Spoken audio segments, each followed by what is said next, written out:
Hello, this is Victor. I'm here with a new weekly painting. But before starting with the topic of the day, I just want to remind you that if you want to win a Mac like this one, okay, I'm running a giveaway in my channel where I'm referring making a raffle for a Mac like this one or any. I have several ones with paint jobs that I have done. So this is the one with Cypher. You see, this is the front, and this is the back. This is just the Victor Case Studio Mac. You can find more of them, more designs for Chaos, for Age of Sigmar, and I will be creating more and more as long as I have time. Okay, so you can choose. So if you want to participate in the raffle of one of these Macs, I will put the link on the description below to the video, and you also can buy them on my shop online. And I will put also discount of 20%, a code for a 20% discount. Let's go to the topic of this week, that is before painting a miniature. That is going to be more theoretical talk. We should think how we want to approach the paint job, okay? And here I will give different options and different things. So basically, the first thing is if you need sub-assemblies or not. Like this miniature here, for example. This miniature, you can have some difficult access in that part here. Okay, it's not that difficult. I was analyzing this one, and this is also a push fit miniature, so these are quite tricky to have sub-assemblies. It's like this one, the Crude, also quite tricky to have real sub-assemblies, and this is why most of the time I end up assembling them totally, and I try to look how to assemble. If they are more multi-component or like these ones, then it's much easier. For example, on the Space Marines, I try to keep the backpack be able to remove, and as well the arms if it's possible. They are with glue tack. And if you have cavalry, of course, I don't put the shields, for example, if I can avoid it, and I keep the rider and the steed separated. I glued everything here, but it's not going to be that difficult. But you can see just by keeping this separated. Also, sometimes I try to keep the head to be able to separate. It's with glue tack as well, so I can paint everything separated. So this is the first thing that you have to think when you want to paint. Okay, this is the first thing that you have to think how you will get access. If you want to game with them, you use glue tack. They can stay together. Of course, it's not perfect, and sometimes there is a part that is falling, but normally it should be okay. Okay. Then the next step is from what point. So where you start painting the miniature, and my recommendation is normally start with the parts that are more difficult to access. Let's focus just on this one. If we are going to paint this miniature, I will always recommend to start from this part that is the most hidden one, okay? Why? And then we do the head, and we are going to do the skin. So first I do the most difficult access parts, then I do the larger parts, okay, the skin in the case, including the face, and then I just apply base coats on these parts. Okay, then you can do the axe, and I leave the most external parts for the last. The other thing I normally do even first before doing the miniature, in most of the cases there are some exceptions depending on the sub-assemblies, but normally the first thing I do is the base. Why? Because the base is where I use the techniques that are more dirty. I do dry brushing, I do sometimes heavy washes, so in order to avoid that I can dirten the miniature, I prefer to do the base. The other thing is, if you dirten the miniature, for me it's worth it if you dirten the base, because it's much easier to correct on the base. But if you make a mistake and then by mistake you put paint on the miniature where it's not a place where it has not to go, it's going to be more painful to repair. Okay, so this is why I recommend base first. Okay, I do the base first, I do the most hidden parts second, and then I do the biggest areas the next time, and then I finalize with the details. Then the order how I do the techniques. Normally I do, if you follow my video you have seen, normally I try to do some base colors, the main base colors, okay?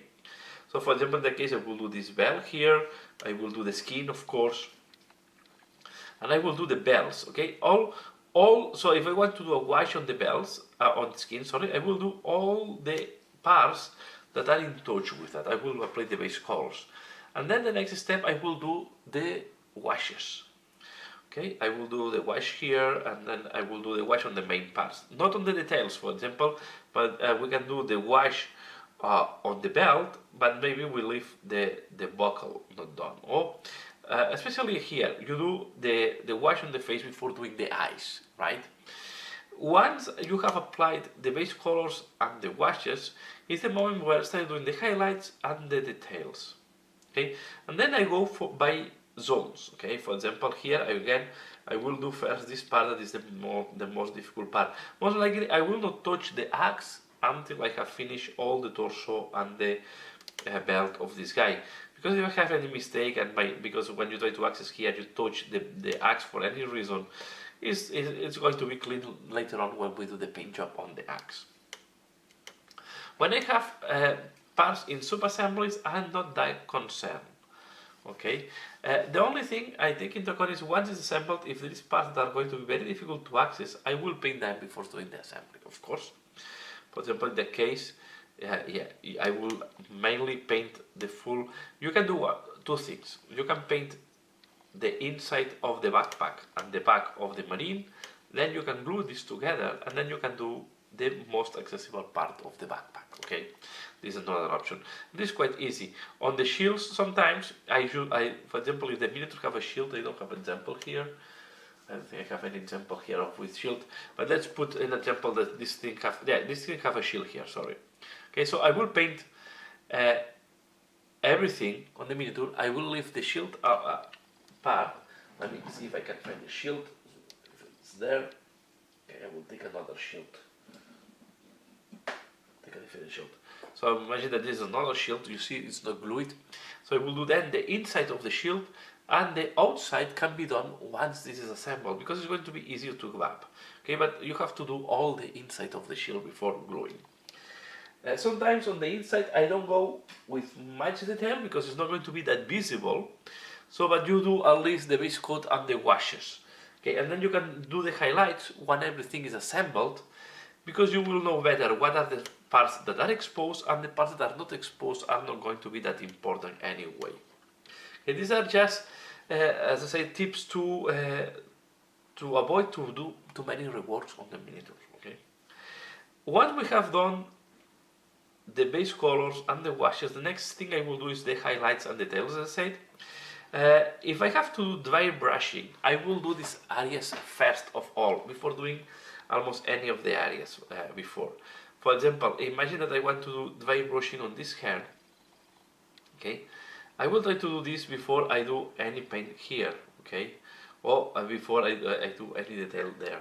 I will also try to do this part here before I do the face. Okay, you want to do the dirtiest techniques, you want to use them first, because normally the dry brush, especially if you want to do a big brush, here is different, right? If you want to do the dry brush on this quest, it's not that important, because you can do it more likely you will focus on this area. I will not dirt any part. So as well, it depends from which part of the miniature you are talking about. Here we have this nice pattern. If you want to do dry brushing to show this pattern here, this type of scale looking cape, I recommend to do that before you do shoulders, and then before you do even the washes here. So I will do first the dry brush and then the wash, because then the wash will help to soften, to make the dry brush less evident. Okay, so this can change. For example, here you can do dry brushing on this thing, okay, to show up this part. Okay, you just do it on this side, you don't need to concentrate too much on do it on the back, and then you just do a wash on top to show, to increase the contrast. What we have done, if we want to do weathering, okay, this is the next step. If you want to do weathering, you have to do first finish all the paint job, okay? I recommend that you have the imagine that we want to do weathering on this Space Marine, okay? First of all, I will do the armor as it's a new Space Marine from the factory, new armor. And once this is done, and we have done the highlights, then I just start applying the weathering. Weathering have to go have to be the next step after you have done all the other steps. A nice highlight, so a nice shading, a nice highlight, and then you do the weathering. Always in that order, because then you will use the highlight to enhance even more with the weathering. If you want to do dirtiness, imagine that this marine is walking on a dusty desert, okay?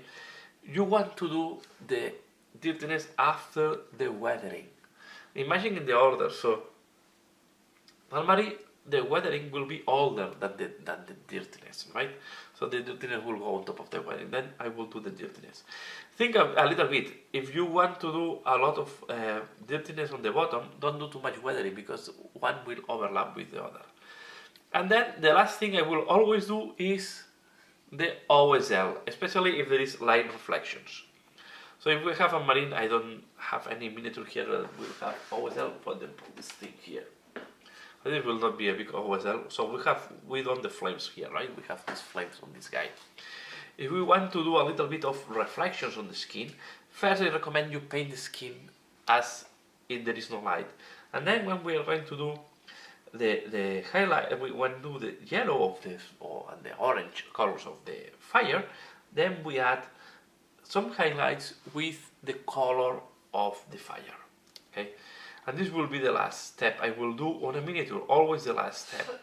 So let's imagine an organ guy, like this one. First I will do the skin, then I will do the skin, I will do the clothes, and I will do the metallics.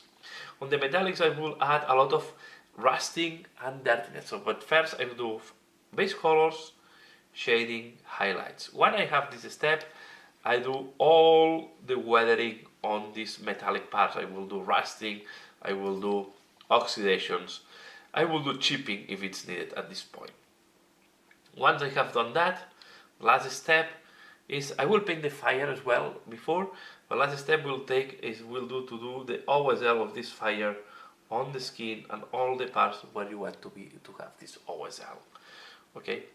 And again, if I want to start painting that, most likely we'll do first the skin, I will do on high detail on the skin, and when I'm doing the highlights of the skin, I will start picking up all these other mechanical things that are embedded in the skin, okay? And I will use this as part of the highlights and details. If you want to do here also like OSL, because this is like fire, or if you want to do smoke, this is going to go one of the last steps that you are going to do. If you want to add here, for example, a greasy, this can go with the washes, for example. You can do a second wash with glossy look. But it's very important that you do the order right, okay? I recommend, especially if you want to do a little bit of batch painting or you want to be efficient. Okay, so let's summarize what I explained in this video. If possible, do sub-assemblies to make your life easier, like this one, so we can paint the Aquila very easily. Start always from the parts, if you cannot do sub-assemblies, for the parts that are the most hidden ones to the most exposed. Do the hidden ones to the best detail that you can, and then do the more exposed parts later. Order is, for me, normally is base color, wash, highlights, okay? With the new contrast paints, maybe this can change. We can make base coat and wash at the same time, is what they're claiming. Let's see, I will test that when I have them. And then we are going to do chipping, weathering. After that, dirtiness, and the last part is going to be the light or OSL, okay? And this is the order I always recommend for painting. So this was more a theoretical talk. I just wanted to share with you what is the order, what is the mindset, how I'm approaching the paint job of a miniature. I hope this video was useful for you. It's more a theoretical one, but I think that was interesting. I will try to keep some no videos. I will try to do some videos that are more on basic techniques. I will do more on, for example, on how to do base coating, or what means base coating, or how to, this is not the most important, but how to, I will do again videos about washes and where to use washes and where the washes are the best. I will try to do, when I have the contrast, also to check with the contrast with you. And I will try to do now in the weekly painting something more basic, more focus on single techniques. So I hope this can be interesting for you, but I find that from time to time my basic videos were quite old and I want to modernize them, and I think on the weekly painting is a good option to do that. So let me know, what do you think? Let me know how you approach the painting of the miniatures. Let me know if I missed something, but I think I covered all what I want to talk here. And if you have any other opinion, just share it on the comments below. Again, a reminder, if you want to participate on the raffle of a mug like this one, you can do it in my channel. I will put the video link in the description below. And yeah, and that's all for now. Give a like, subscribe if you don't subscribe it, and as usual, thanks a lot for watching, and see you again later. Bye.